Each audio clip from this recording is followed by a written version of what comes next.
Welcome to Health System CIO's interview with Dr. Eric Liederman, National Leader for Privacy, Security, and IT Infrastructure with the Permanente Federation.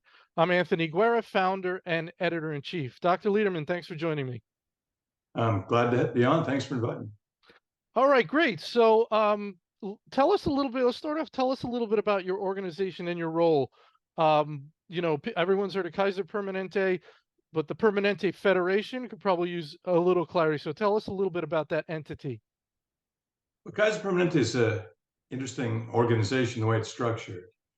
Most organizations are corporations, right? They have a board of directors, a CEO, and a bunch of people who work for that CEO on down. In our case, we actually have multiple companies that consist of or come together as Kaiser Permanente, bound by unique contracts, one to the other. So we have 8 medical groups, Permanente medical groups, and those are the physicians. And in the case of the California medical groups, including my own, also most of the employees. And the Permanente Federation is a small organization that supports all of our medical groups across the country. I also work for the Permanente Medical Group, which is the one in Northern California. So I've got multiple hats, multiple roles.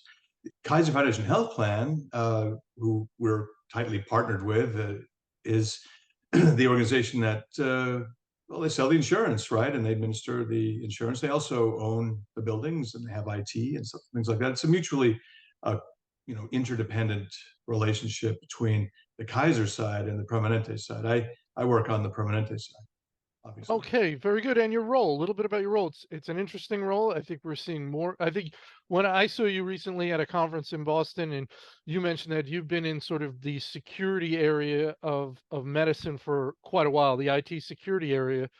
But I think we're starting to see some more individuals who are physicians specializing in cyber. So even though you've been at it a while, I wonder if you would agree that it also is sort of picking up steam now. Yeah, it's interesting. I don't know how to. It's interesting saying specialized in. That's sort of a medical term. I mean, my specialty is internal medicine. I'm a physician. I see patients, and I also do this other work. The privacy and security work is part of what I do, but it's an important part. Protecting our information, protecting our patients, protecting ourselves. Is critically important. If we don't, then everything that we do, everything that we've built, is at risk. And so, I got involved with this kind of early on when I was involved with developing sort of some homegrown systems at another organization to provide access to information electronically, and then implementing a vendor electronic health record.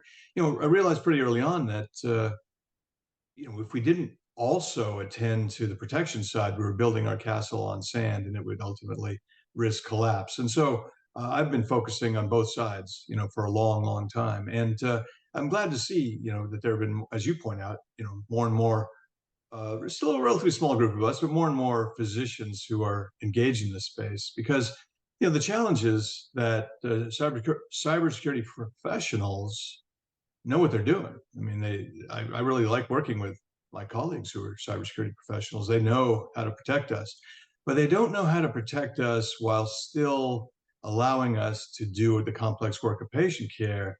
Um, that's something that we need to partner on. It's very straightforward to impose controls to reduce cyber risk, but those controls often can increase operational and therefore patient care risk in a patient care organization. And so it's a partnership. I don't pretend to know what they know, and although I know some of it, and I think I venture to say I think they have found the partnership useful and effective from their perspective. But I would leave it to them in a separate interview to ask them that question.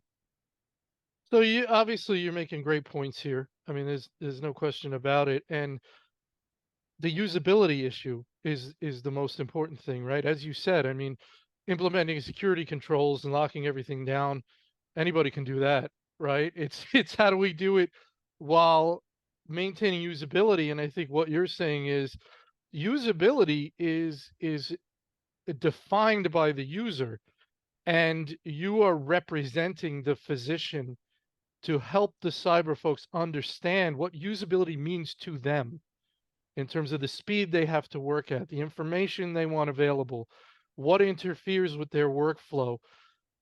So if that's the key, right? So because they may institute something or implement something or want to implement something in a way that they think is reasonable, but you'll say no, because of the way physicians work, we need to do this a different way, or we can't do it that way. Is that kind of what you're saying? Well, that's a unidirectional approach. And yes, I do all those things, although I don't typically try to say no. I typically try to say, well, how about this other way? Why don't we think this, how we can achieve both reduction of the risks that you're focusing on and without increasing risks on the patient care side, or even better yet, we've had a few wins where we've reduced risk on both sides, which is really, a great achievement. But I also, engage the other direction, right? I mean, I work with my physician and other clinical colleagues, not just physicians, to understand security risks. I mean, the fact is that, ultimately, almost all successful attacks start with social engineering, Hmm. conning people.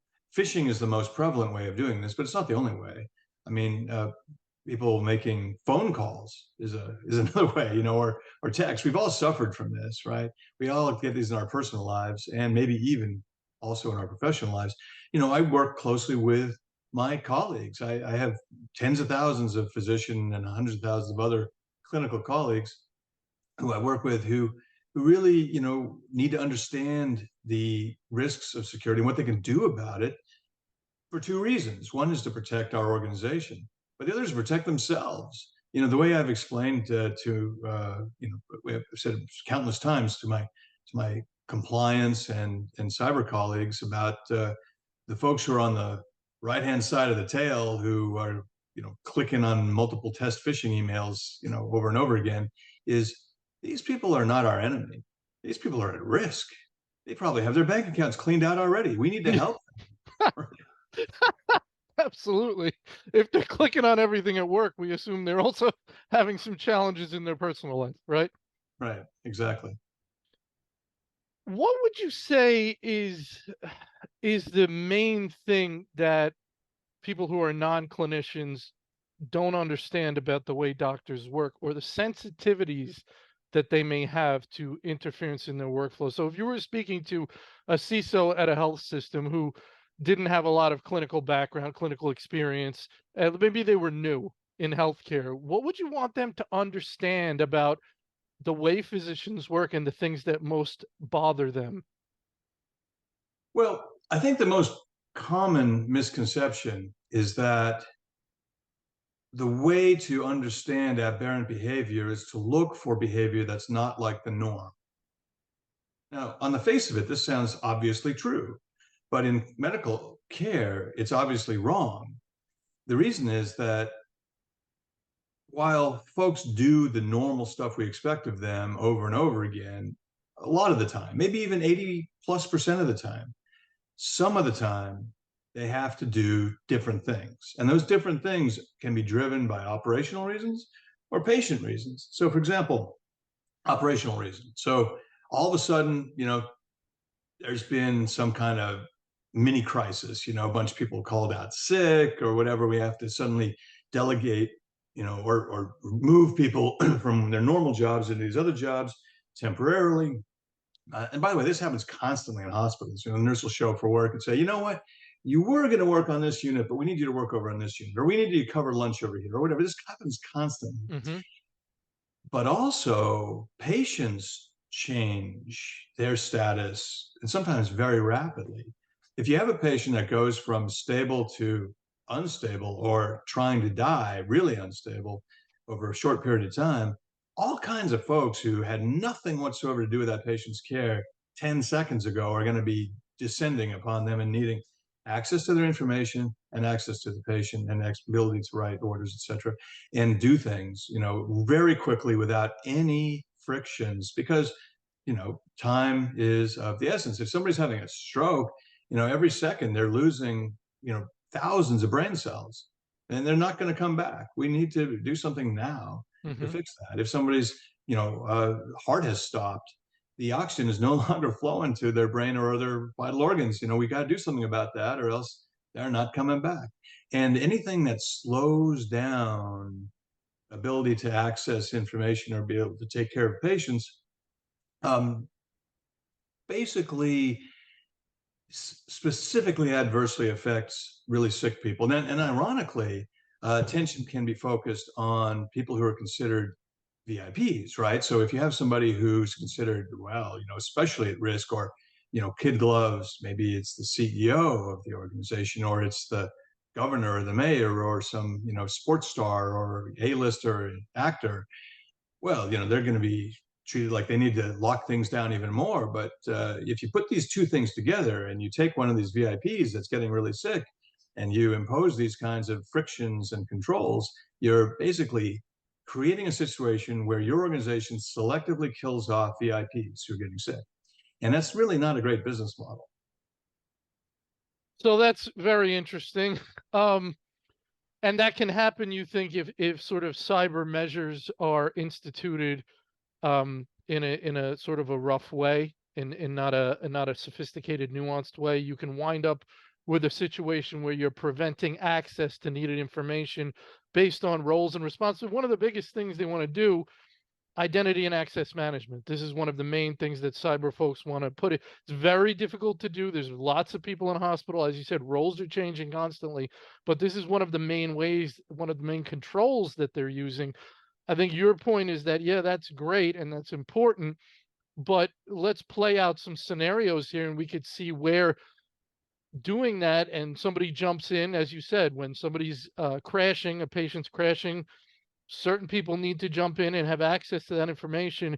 If you've got really tight access management based on identities, they may not have that. And there's no time to give it to them. Is this sort of the scenario we're talking about here, where cyber can get in the way of patient care?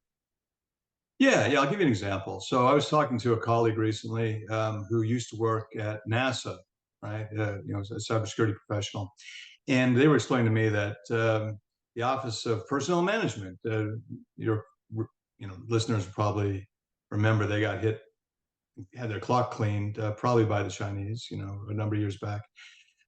They got religion around uh, cyber controls as a result, and insisted on imposing those on everybody else, right? And so, they told NASA, you've got to have two-factor authentication on your workstations in mission control at NASA. Okay, so that means you're in probably one of the most secure buildings in the world, would be my guess. I mean, I'm sure I'm pretty confident they're not letting anybody just walk into mission control, right? And yet they have to use two-factor authentication every time they log in to their workstations in there. So they try to insist on that with us as well, around the same time. And we said, well, we'll do multi-factor authentication on all of our devices, including those in our buildings that we own and control. We're going to do it a little differently. And so what we did is we put a security certificate on every one of our managed workstations. And then we declared that the workstation itself was the second factor because it's, not going anywhere. It's in our building. It's managed by us, electronically, and it has a security certificate on it. And so therefore, the clinicians logging in just continue to use their user ID and password, right? And nobody's Hmm. fumbling trying to find their token or their phone or whatever, or maybe they left it at home because they rushed in, they're on call and there's somebody who's really, really sick and now they can't take care of them. We don't want any of those scenarios. So anyway, basically there are ways to try to thread the needle. And, that's an example of one way that we tried to be creative about. Very good, very good. I'm going to kind of ask you an open-ended question. At the conference, you talked about what you just mentioned around insider threats, snooping, and that kind of a thing. People poking in. You mentioned VIPs, and how ironically VIPs having their information kind of locked down because they're VIPs, and you don't want snooping, can put them at a higher risk, which is kind of interesting. You also talked about something at the conference called false positives and how that can damage, I guess, a cyber program because you just get burned out. You're looking at too many things that aren't going anywhere, and it makes you like the boy who cried wolf, right? How many times you're going to go chase down something? Tell me a little bit more about the false positive concept you were talking about, specifically the scenarios that you're thinking of. Well, the term to describe it has been called alert fatigue. And it's not unique to cyber. It's not unique to IT. I mean, alert fatigue can happen on analog devices. I remember a long time ago in my career, there was an attempt by folks in a particular hospital. This is pretty early on. They decided that they would alert the nurses at the nurses station that a patient, had something going on. Maybe their cardiac monitor showed something abnormal by having a flashing red light, on in the nurses station. And they went back to check on it, a week or two later, and they found that it was covered in several layers of tape, that the nurses have basically blotted it out physically, right? They Right. just couldn't take it anymore. Right. And there are lots of examples where pharmacists, just can't take it anymore. I mean, the alert levels for pharmacy information systems historically have been set way too low, and so lots and lots of meaningless or not meaningful or not significantly meaningful alerts were fired. And how do you sort out the wheat from the chaff? I mean, it's just overwhelming, and it leads to ignoring all the alerts. This is true in cyber as well. So if you have a system that is alerting to the possibility of somebody misusing their privileges, or maybe somebody or an attacker in the system, but it's firing off too many false positives, then humans just can't take it. I mean, Hmm. their only way they can defend against it is by just ignoring all these alerts. Like, you can't go chasing down 100 false trails to find one real uh, event. You have to set things so that at most, maybe in my experience, people can tolerate about 20, 30% false positives. So, if there are 10 hits, people can tolerate chasing down two or three falsies, but the rest of them are real. They can deal with that.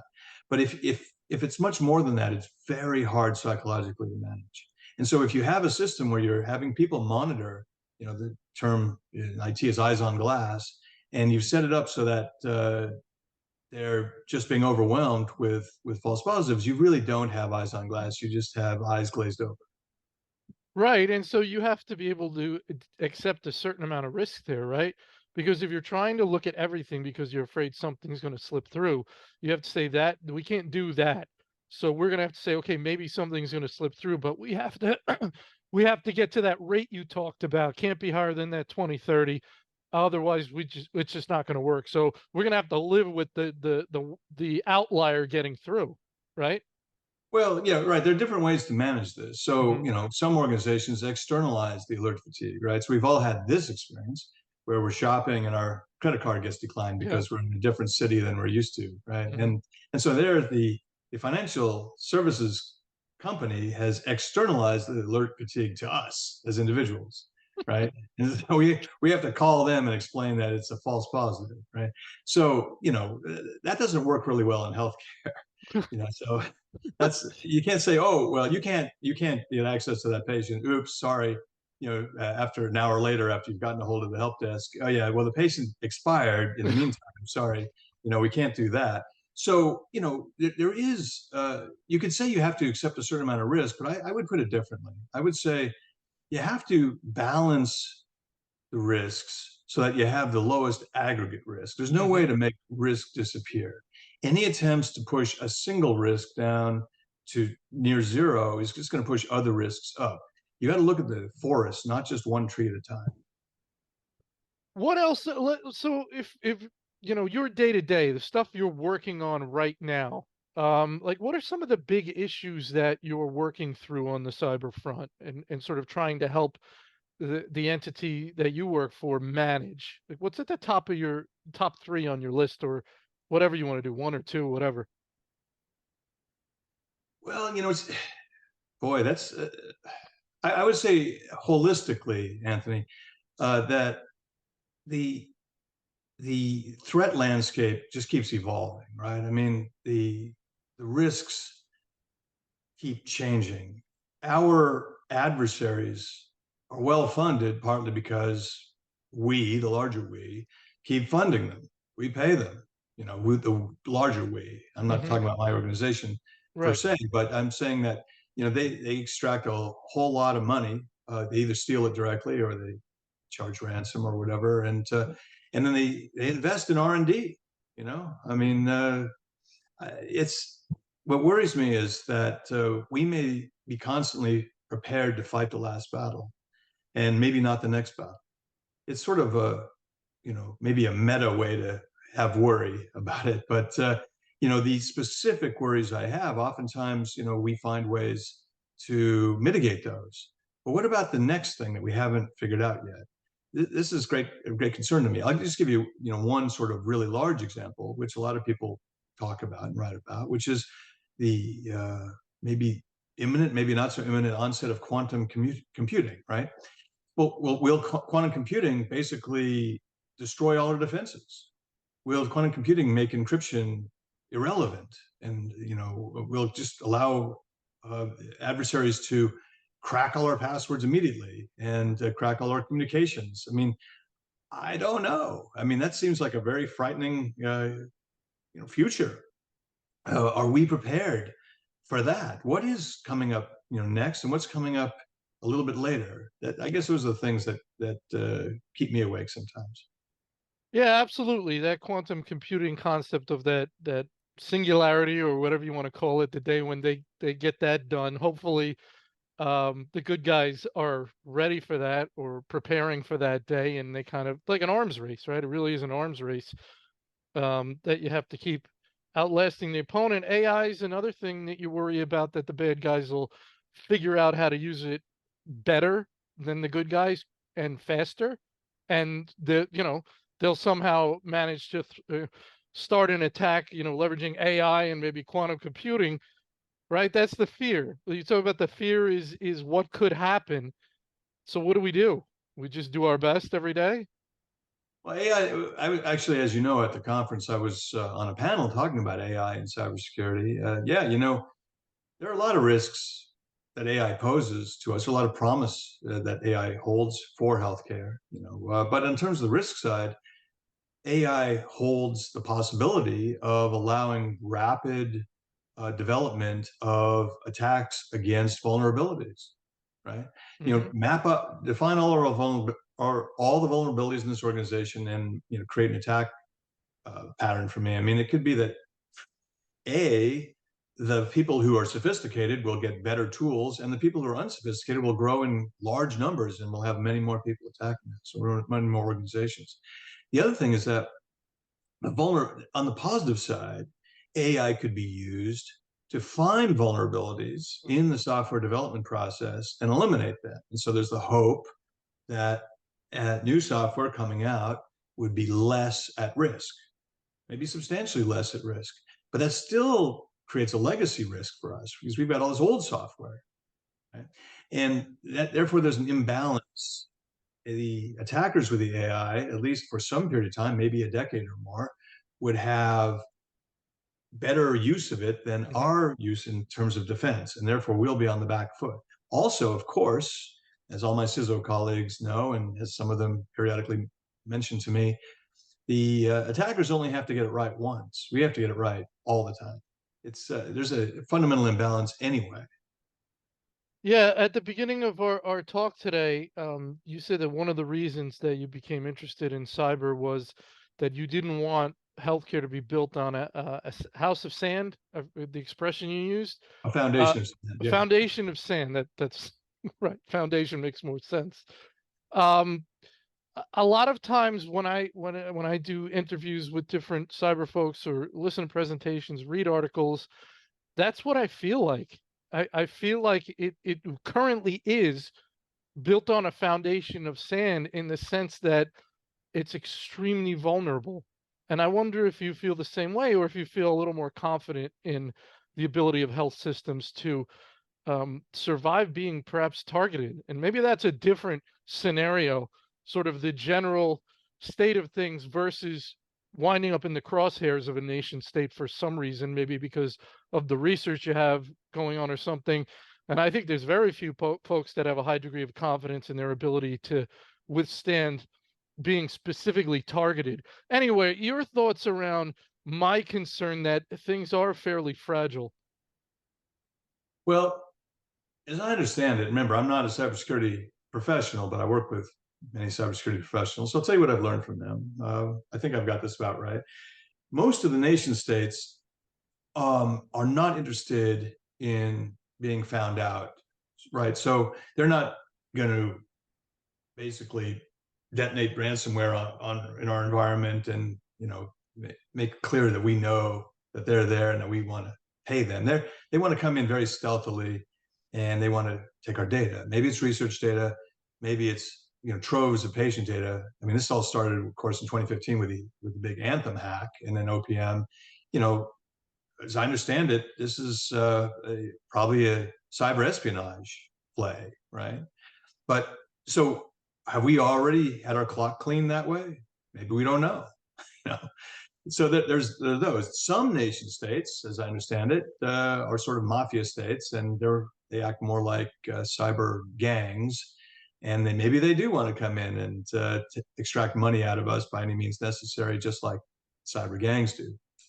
The cyber gangs, so many of them are as I understand it, are very wealthy at this point, as I mentioned. I mean, they've got resources to allow attack against us. How do we know this? Well, one way we can know is we can see the impact. I mean, we've had one large health system after another getting hit and taken down, including sometimes whole countries. I mean, look what happened to Ireland. Their whole health system got taken down. But even in the United States, I mean, very large health systems getting hit. I mean, if you think on the face of it, I would think on the face of it that a large health system would have the resources to invest in cybersecurity and defend itself. Maybe they weren't doing enough. Maybe they were, and they got hit anyway. Mm-hmm. Mm-hmm. It's very frightening. I mean, I feel constantly like we're in the trenches in World War I, and we're seeing the guy over there just got blown up, and the guy over there just got shot. When's my turn? It's very, very scary. Excellent point, and I think very well said. Um, and it does give you a lot of anxiety.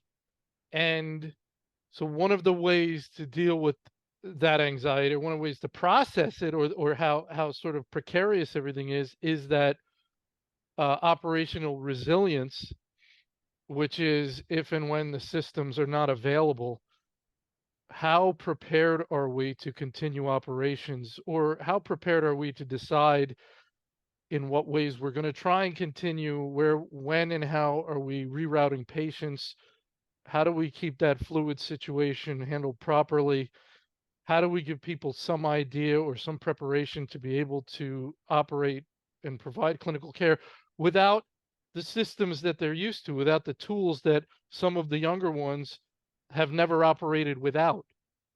So I'd imagine that's also a big part of what you think about, perhaps, and work with the cyber folks and the clinical folks, because we want to be able to move forward somehow. What are your thoughts there? Well, two things. First, I think there's more and more awareness about that, Anthony. We've been working in my organization for quite some time on developing operational resilience. I mean, it's a long journey. We've got a lot to do. We've done a lot already, but we've got a lot more to do.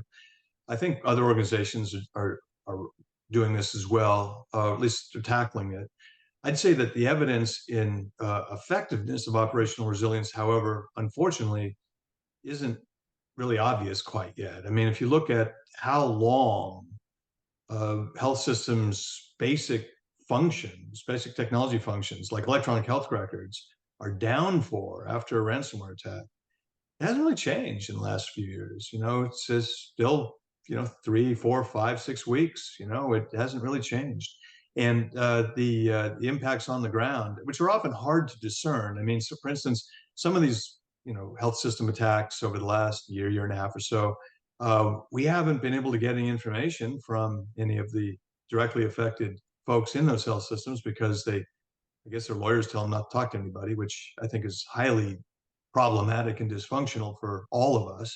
Hmm. But so where do we get our information? Well, some of it's, individual clinicians posting on Reddit or other sites. And so we take the crumbs where we can find them. But what we find is weeks in, there's still chaos, pen and paper, no phones. How could that be, right? So you don't have operational resilience yet in most of these systems, it seems. And as a result, Patients are at great risk. The clinicians are at terrible, terrible situations, and terrible risk themselves. I mean, who wants to work that way? Through the pandemic, we've had a lot of people leaving clinical care because of burnout. This is only going to contribute to it. And so this is a critically important area.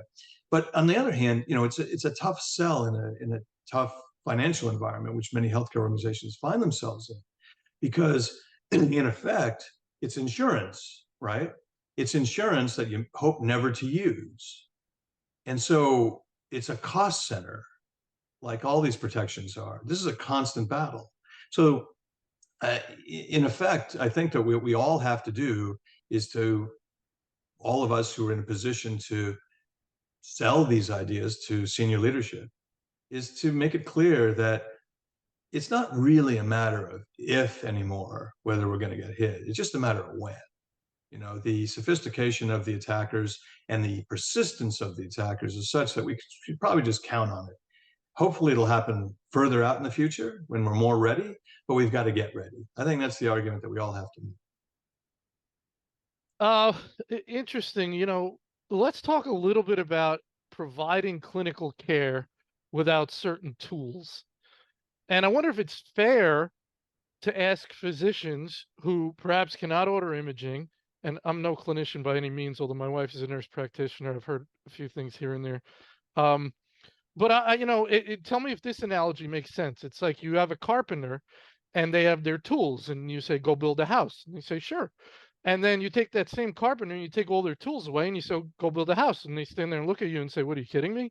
So I don't know if that's at all an apt comparison, but I would imagine there's certain things that if you can't do as a clinician, you wind up like Galen from the Roman Empire trying to practice 2000 years ago without, because you can't do any imaging. Maybe you can't order blood tests. I don't know. But what are your thoughts around that? If you even want to address that, I just find it an interesting question. Yeah, interestingly enough, it appears, based on what I've understood, that the biomedical equipment itself typically is not directly attacked by ransomware attackers. I mean, maybe that'll change. Maybe, I don't know. Everything's possible. But so far, the lab analyzers, for instance, don't seem to be attacked. The imaging modalities, the CAT scanners, the plain film X-ray machines, MRI, et cetera, continue to operate. What goes down is the network, the operating systems that basically run everything. The pharmacy information system, the laboratory information system, the imaging information system, the electronic health record, and these become either inaccessible or flat out, either attacked or taken down, so they won't be attacked, right?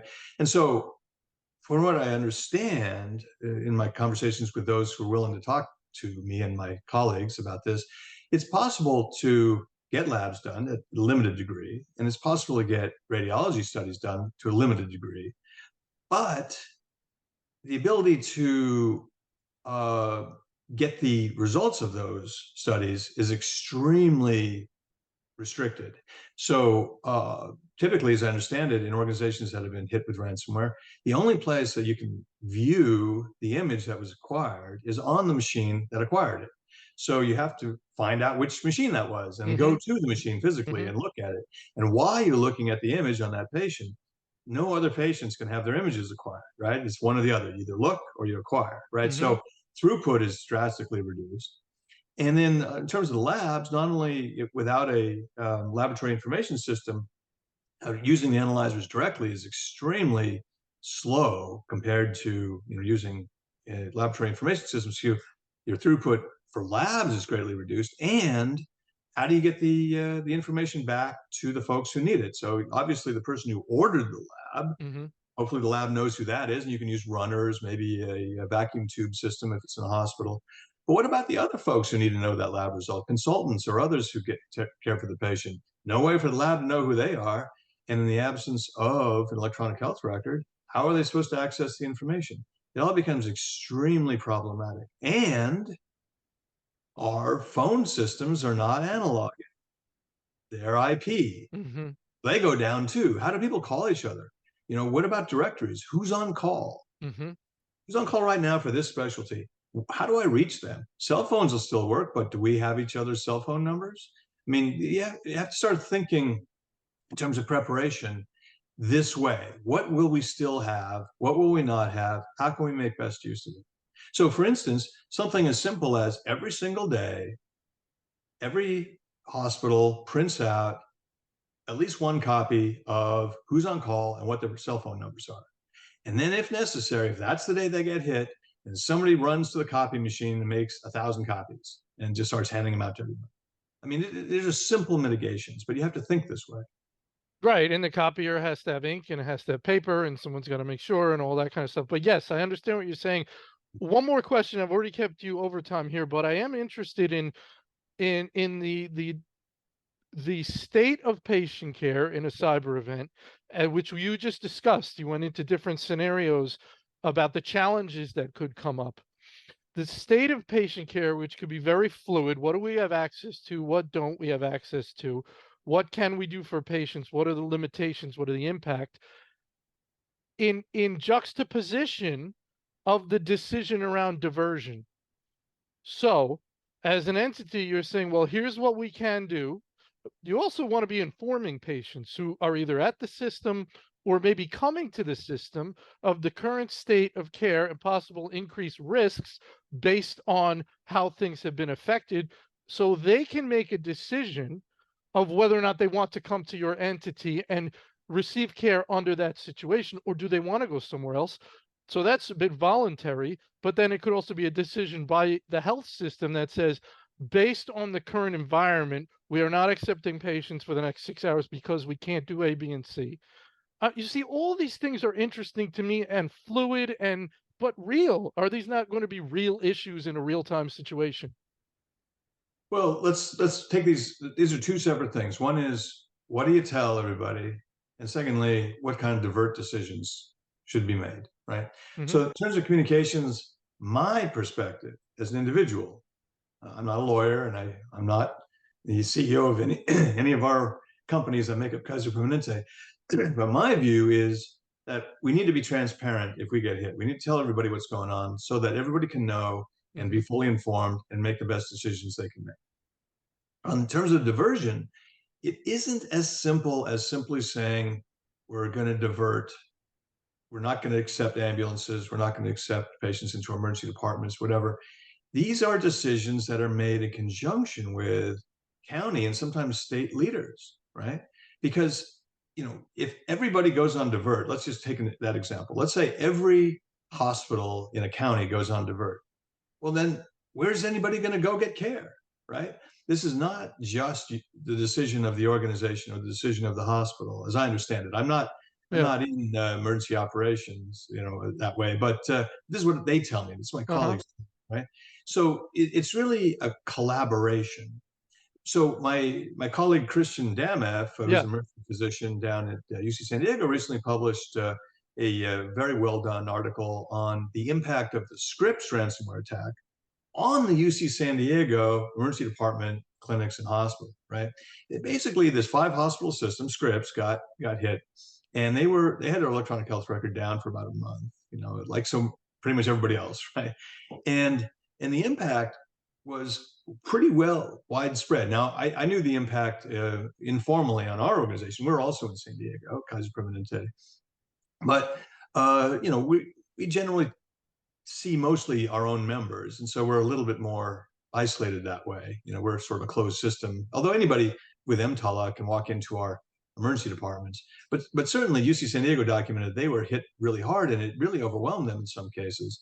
And this is a 5 hospital system in a large county, Hmm. right? Well, what if a large system gets hit and goes on divert, and they represent maybe 40, 50% of the patient care beds in a county? Well, that's just unabsorbable. Yeah. You can't double everybody else's, volume of patients and expect them to be able to deal with it. So it's very interesting, and yeah, you make a good point that the collaboration is even larger. There may be even more voices involved in those decisions than just your cyber insurance company and the health system leadership and it could be, more folks than that, the FBI. So it's really interesting. Dr. Liederman, I'm gonna give you a opportunity for any final thought, any final piece of advice you want to give folks out there. As we talked about a lot of stuff today. Any final piece of advice for your colleagues? Yeah, to my cybersecurity colleagues, I thank you, and I encourage you, if you work in a health system environment or healthcare environment, please find people who are my colleagues to partner with.